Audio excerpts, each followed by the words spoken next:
के genius, myself Alka and welcome to our excellence family. चलिए friend, start करते हैं हमारी आज की वीडियो, जिसमें हम जानेंगे लागत वक्र यू आकृति के क्यों होते हैं। अब तक की प्रीवियस वीडियो में हमने औसत लागत, सीमांत लागत, अल्पकालीन लागत, दीर्घकालीन लागत, ऐसी बहुत सारी लागत पढ़ी और उसमें हमने हर एक कर्व किस शेप में पढ़ा, यू शेप में पढ़ा है।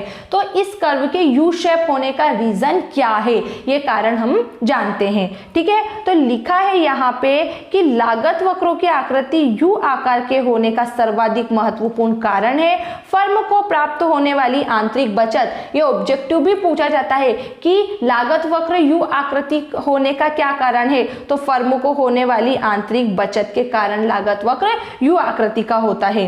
अतः इन आंतरिक बचतों को निम्नलिखित 4 भागों में बांटा गया है।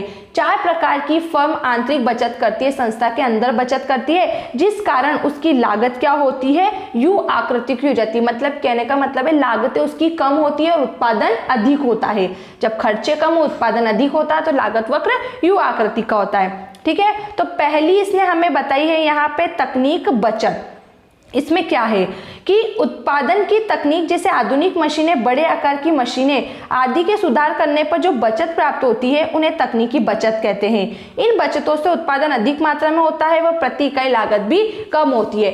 अब फर्म को जो आंतरिक बचत होती है उस कारण लागत वक्र यू आकृति का होता है। तो पहली बचत उसने हमें बताई है तकनीकी बचत। तकनीक मतलब होता है जिस टेक्निक से हम काम करते हैं, जिस मशीनों से हम काम करते हैं उसमें चेंजेस कर देने से। ठीक है, तो जब फर्म जो होती है वो परंपरागत तकनीक की जगह क्या करती है, आधुनिक तकनीकों को स्थापित कर देती है। पुरानी मशीनों की जगह नई मशीनों की स्थापना कर देती है। तो नई मशीनों से क्या होता है, उत्पादन अधिक होता है। ठीक है, और लागत कैसी होती है, कम आती है। अब कैसे लागत कम आ रही है फ्रेंड्स, कि जैसे कि हम क्या कर रहे थे कि जैसे यहाँ पर एक एग्जांपल लेते हैं, 1000 इकाइयों का इकाइयां बनाने के लिए 1000 इकाइयां बनाने के लिए यहाँ पर 100 श्रमिक लग रहे थे। अब इन 100 ही श्रमिक को हमें क्या करना पड़ रहा था, पैसा देना पड़ रहा था, सैलरी भी तो देनी पड़ रही थी। अब क्या हुआ, हमने क्या करा कि इन 100 श्रमिकों को जो पैसा दे रहे थे उन पैसों में हम क्या करके आ गए, एक मशीन लेकर आ गए और उस मशीन से अब हम क्या कर रहे हैं, काम करा रहे हैं। तो यहाँ 100 की जगह अब हमें मशीन से काम करने के लिए 50 श्रमिकों की आवश्यकता हो रही है। तो 50 श्रमिक क्या हो गए, अब हमारे कम हो गए हैं। 50 को हमें वेतन नहीं देना पड़ रहा है, जबकि उनको जो वेतन देना पड़ रहा था उस वेतन में हम एक मशीन लेकर आ गए। ठीक है, तो यहाँ तकनीकी बचत में आप इस तरीके से लिख सकते हो कि जब फर्म परंपरागत तकनीक की जगह नवीन या आधुनिक तकनीकों का उपयोग करने लगती है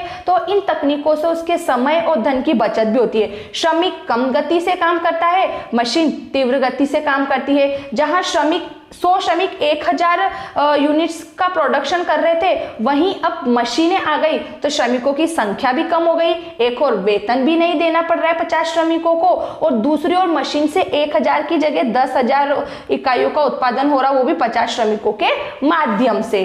ठीक है, फिर दूसरा देखो, दूसरा है श्रम संबंधी बचतें। श्रम संबंधी बचतें श्रम विभाजन और विशिष्टीकरण का परिणाम होती है। श्रम संबंधी बचत किस कारण से हुई, विशिष्टीकरण। विशिष्टीकरण का मतलब होता है सही व्यक्ति को सही कार्य देना या व्यक्ति को उसकी योग्यता के आधार पर काम देना। जब आप अपने उपक्रम में जो काम होता है और जो व्यक्ति उस काम को करना जानता है उसे ही वो काम दोगे तो क्या होगा, आपको बचत होगी। और इसके अलावा आप किसी ऐसे व्यक्ति को लेकर आते हो जिसको आपको काम सिखाना होता है, ट्रेनिंग देनी होती है, फिर वो काम करता है तो कहीं नुकसान होता है, तो वहां आपके नुकसान होते हैं, वहां आपको फायदा नहीं हुआ। तो श्रम संबंधी बचत कि आप क्या करोगे, सही कार्य के लिए सही व्यक्ति का चुनाव करके अगर श्रमिकों के बीच कामों को बांटोगे तो उससे भी आपके समय धन की बचत होगी, क्योंकि व्यक्ति को काम करना आता है, वो काम करेगा और आपको फायदा होगा। अतः यह विशिष्टीकरण जब उत्पादन बड़े पैमाने पर किया जाता है तब संभव होता है, जिससे श्रमिकों की कार्यकुशलता में वृद्धि होती है और प्रति इकाई उत्पादन लागत भी कम होती है। जैसे कोई व्यक्ति किसी काम को करने में एक्सपर्ट होता है, अगर आप उससे वही काम कराओगे तो वो काम आपका अच्छे से करेगा और आपकी संस्था में नुकसान नहीं होगा। और इसके विपरीत व्यक्ति में योग्यता किस बात की है और आप काम किसको करवा रहे हो, जैसे कि साइंस के टीचर से आप कहते हो कि आप इकोनॉमिक्स पढ़ा दो या बीएसटी पढ़ा दो, तो वो पढ़ा देगा, पढ़ के पढ़ा सकता है, लेकिन क्या वो उतनी कुशलता के साथ पढ़ा सकता है जितनी वो फिजिक्स केमिस्ट्री को पढ़ाता है ना? तो नहीं पढ़ा पाएगा ना वो इको को। तो इसलिए बोला गया है श्रम संबंधी बचत विशिष्टीकरण का परिणाम होती है। एक संस्था या एक उपक्रम अपने यहाँ पे क्या कर सकती है, व्यक्ति को उसकी योग्यता के आधार पर काम सौंपकर श्रम संबंधी बचतें कर सकती है। फिर अगला है विपणन संबंधी बचत। इसमें लिखा है कोई भी फर्म जब अपने उत्पादन की मात्रा को बढ़ाती है तो विक्रय लागत उस अनुपात में नहीं बढ़ाती। अर्थात जब फर्म अपनी वस्तु का उत्पादन दोगुना करती है तो विक्रय लागत जैसे विज्ञापन प्रचार में व्यय को दुगुना नहीं करती।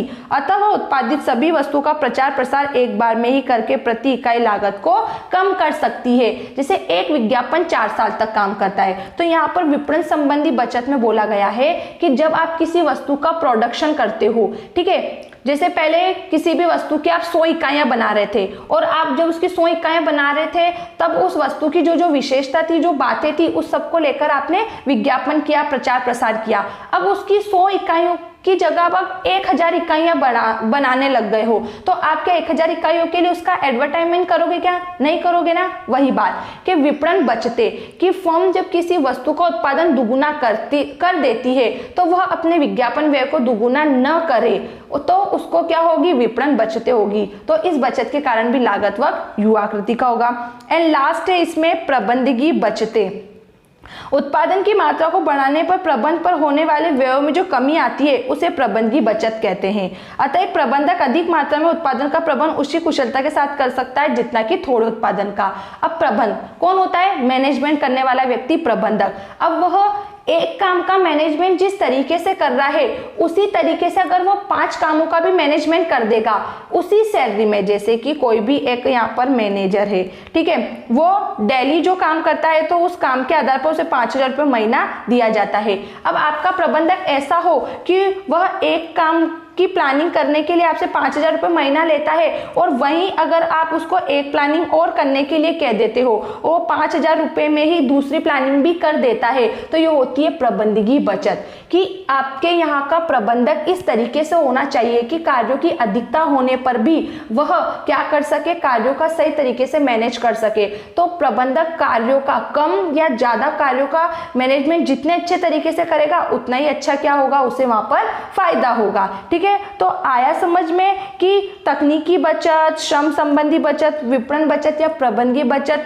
क्या होती है और इनके किन कारणों से लागत वक्र यू आकृति का होता है। अगर फिर भी किसी बात में कोई डाउट होता है तो कमेंट्स बॉक्स में लिखकर दूर करना है। ठीक है friends, thanks for watching this video, bye bye.